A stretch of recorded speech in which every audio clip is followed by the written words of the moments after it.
An empowered daily life takes a lot of work. And the first priority is that you have to really commit to not living a wounded life. What part of nature is devoted to being broken and wounded? So that's number one.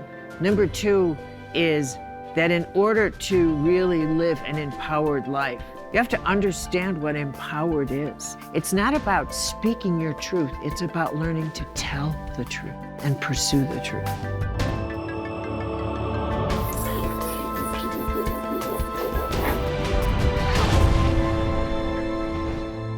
One of the most powerful sentences I've ever read in my life was written by the great Catholic Trappist writer, priest, intellectual Thomas Merton in 1968. These 6 words grabbed a hold of my entire life and positioned it right in front of me. This day will never come again.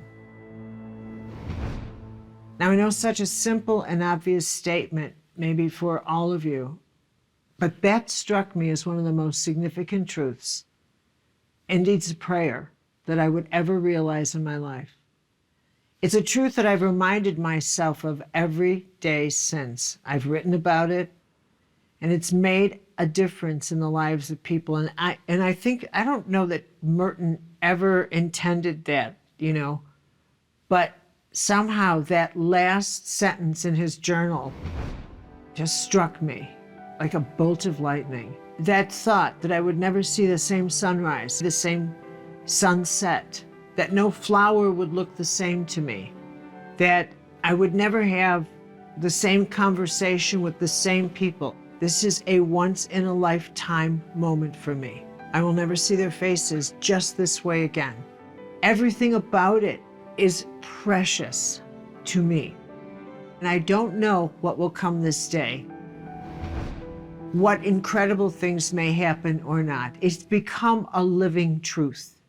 It's become a living prayer. It means that I don't have time to waste with small things.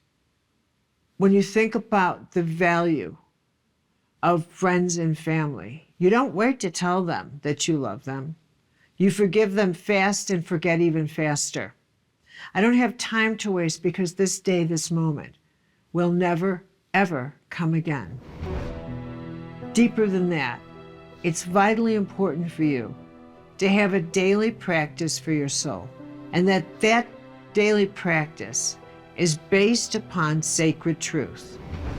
Sacred truth that naturally guides you and contributes to the world as a structure of holy and sacred power.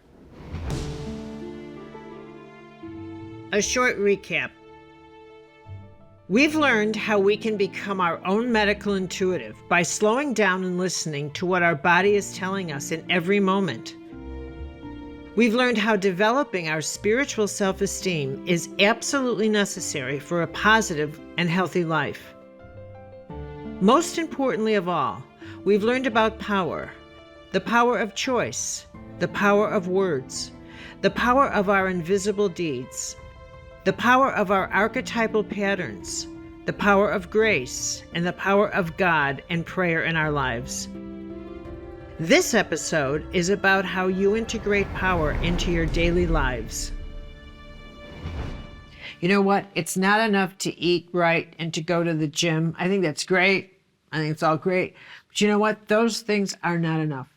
They're not enough to make you a whole and happy and ebullient and conscious person. You know what else you need? You need wisdom. You need to nourish your soul. You need a practice of consciousness, and you need grace. You need a steady diet of grace. There, I said it. You need grace. And so what I want to share with you is my counsel on what keeps grace active for you. What is a contemporary spiritual practice? In this world where some people can't bear the sound of the word God, some people have no idea what they believe. Some people are not sure what goes where when it comes to spirituality. I get all that. But at a much deeper level, I address the sacredness in you when I'm speaking to you. And I know that the sacredness in you is what we have in common, is that we're all seeking the same thing. How to create a sacred environment for yourself and a sacred practice to sustain yourself.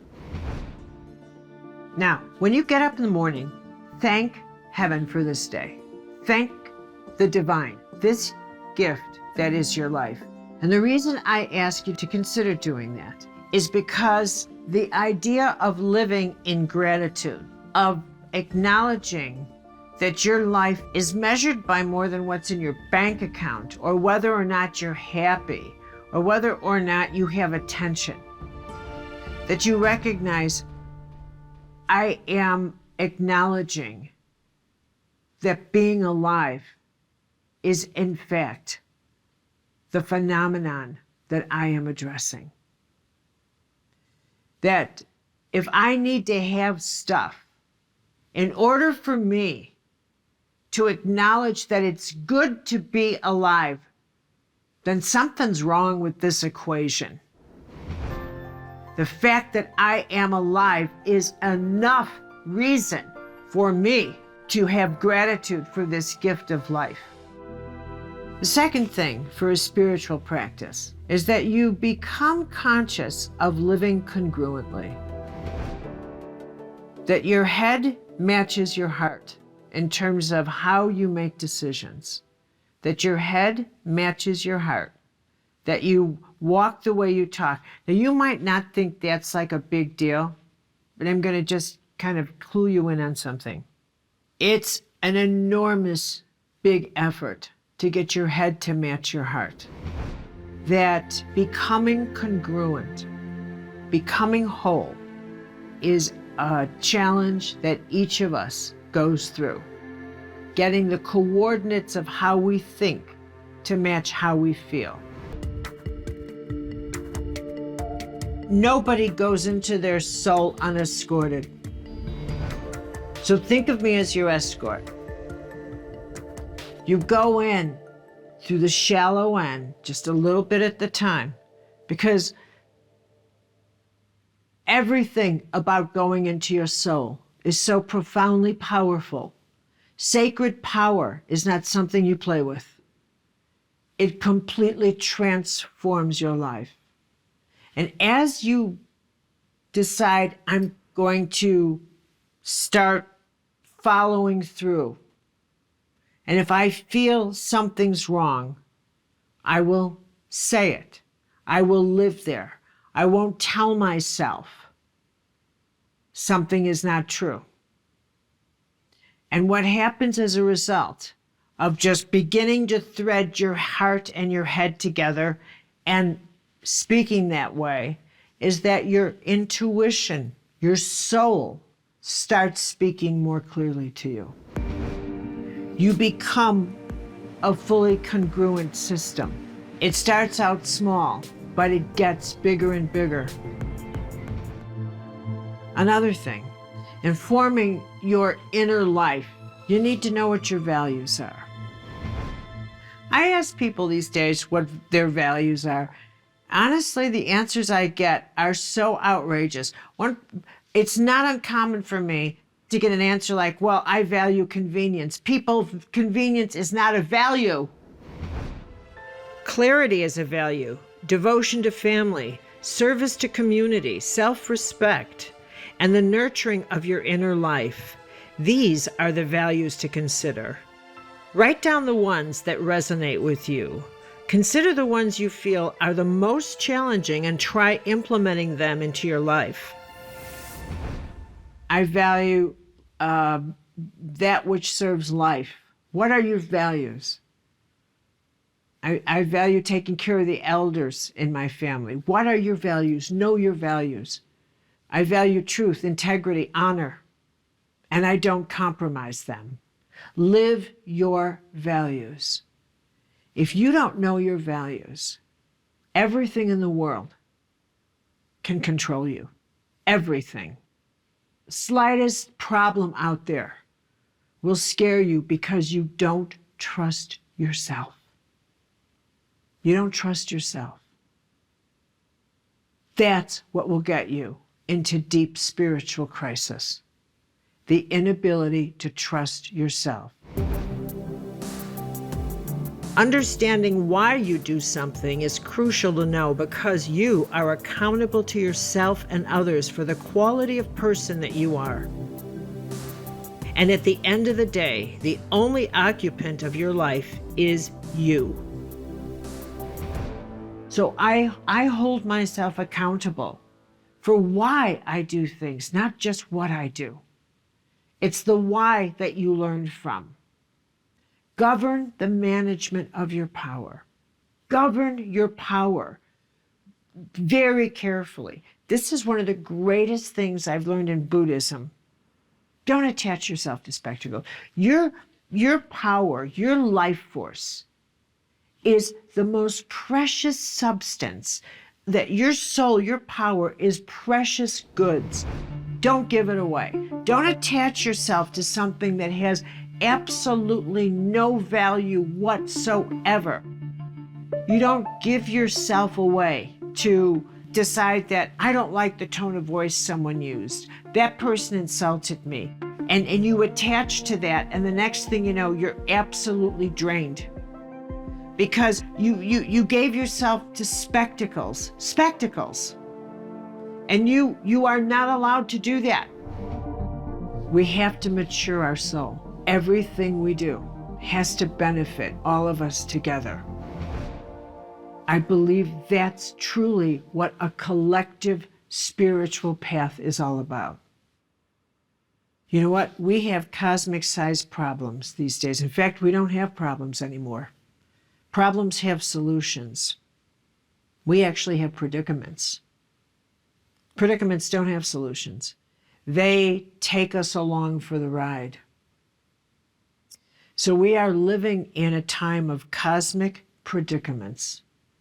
It's also a time when the new era of the nature of the divine is revealing itself through us in biospiritual theology, ecology, with us, and it's calling us all to, in a sense, convert the earth into a global ecological community monastery where all of us help each other to sustain life as a global community. As challenging as it is sometimes to believe that you are a powerful being, believe it, live it, trust that truth. The power we search for these days is not outside of ourselves. It truly is within us. Everything we do and say, feel and think is an act of creation, however small and invisible that act may be. Never tell yourself that you are helpless to change your life or the lives of others, or that you're incapable of making your world a better place. You were born to do that in your own way. Now, I'm not an idealist. I'm not a pessimist. I'm a realist. And I know it's going to take a lot of work, but I believe deeply in the power of kindness, in the grace of generosity, in the goodness that I know is in each person. And I believe in the power of your spiritual practice. And I know that what is in one is in the whole. And that I owe you the best of what's in me for that reason. And perhaps that truth will inspire you to realize that everything you do matters to everyone sharing this journey with you. We live on a sacred grid together.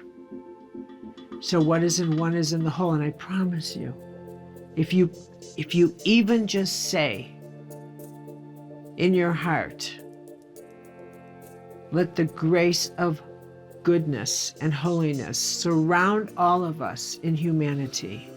that message is delivered like the holy fire it is.